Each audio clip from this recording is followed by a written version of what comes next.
அனைவருக்கும் வணக்கம். இன்னைக்கு நியூஸ் பேப்பரில் வந்த ஒரு செய்தி பார்த்துடலாம்.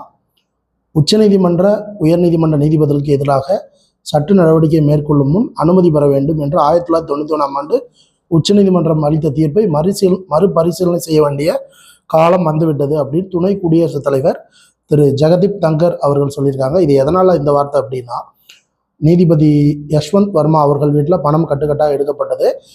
அதைத் தொடர்ந்து அவர் புகாருக்குள்ளானார். அதைத் தொடர்ந்து உச்சநீதிமன்ற தலைமை நீதிபதி 3 நீதிபதிகள் அடங்கிய ஒரு குழு இங்கே கொடுத்துருக்காங்க பாருங்கள். 3 நீதிபதிகள் அடங்கிய ஒரு குழு அமைச்சாங்க. அதன் அடிப்படையில் விசாரணை மேற்கொள்ளப்பட்ட அந்த குழு நீதிபதி கிட்ட ரிப்போர்ட் கொடுத்தாங்க. அதன் அடிப்படையில் குடியரசுத் தலைவருக்கு உச்சநீதிமன்ற தலைமை நீதிபதி அவர் மீது நடவடிக்கை எடுக்க பரிந்துரை செய்தார். ஸோ இவ்வளவு நீதித்துறை அப்படிங்கிறது இந்தியாவுடைய ஒரு முக்கியத்துவம் வாய்ந்த ஒரு துறை. அதில் வழக்கு பதிவு செய்யணும் அப்படின்னா முன் அனுமதி வழங்கணும் அப்படின்னு ஒரு சட்டம் இருக்குது. அந்த தீர்ப்பு மறுபரிசீலனை செய்யணும் அப்படின்னு சொல்லி துணை குடியரசுத் தலைவர் ஜெகதீப் தங்கர் அவர்கள் சொல்லியிருக்காங்க. நன்றி.